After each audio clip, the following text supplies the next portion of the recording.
what does it mean to preserve and reserve time? As we dive into preserving and reserving time, it's crucial to connect this back to what we've discussed about brain time. Remember how we talked about anxiety speeding up our perception of time?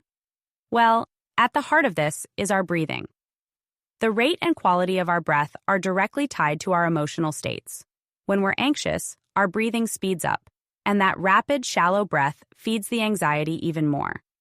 This creates a vicious cycle that not only affects our mental state, but also our experience of time itself.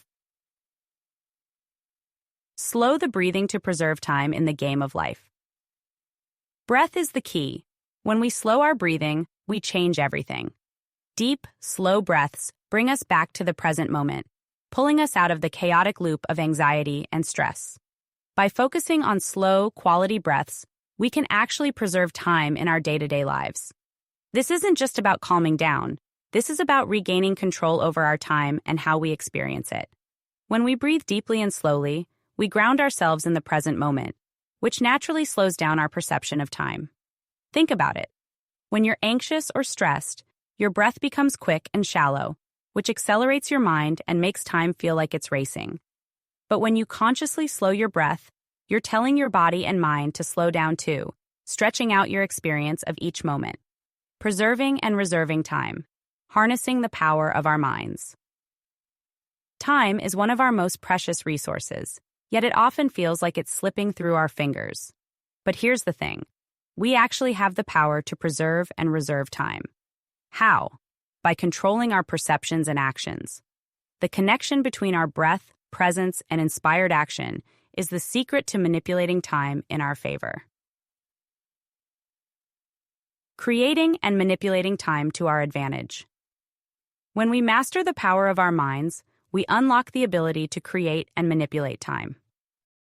This might sound like something out of a sci-fi movie, but it's actually all about mindset. How we choose to engage with our breath, our thoughts, and our actions can stretch or compress our experience of time.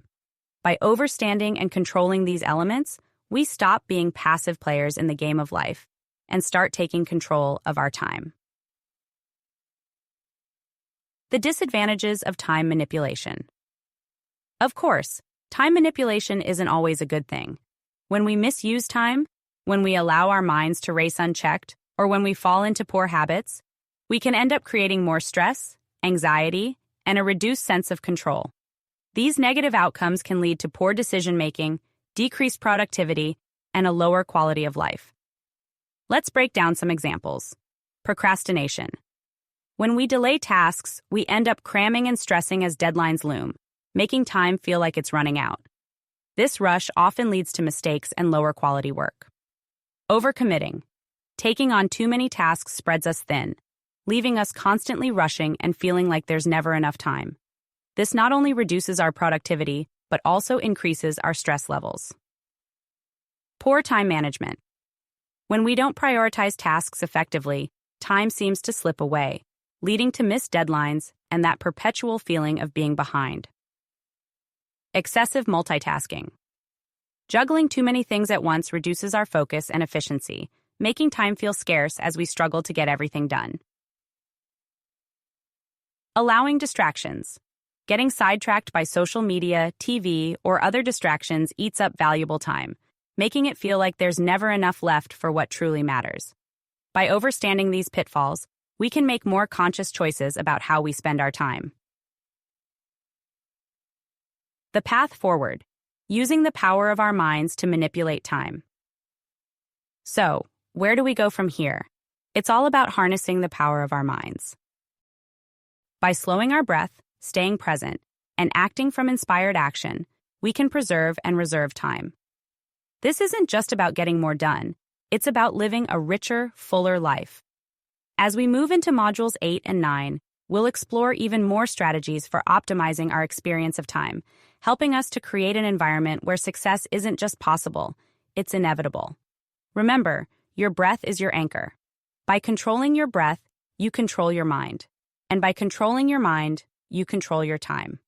Time isn't something that just happens to you. It's something you can shape, mold, and command. Level complete. You have just leveled up. Continue to the next lesson.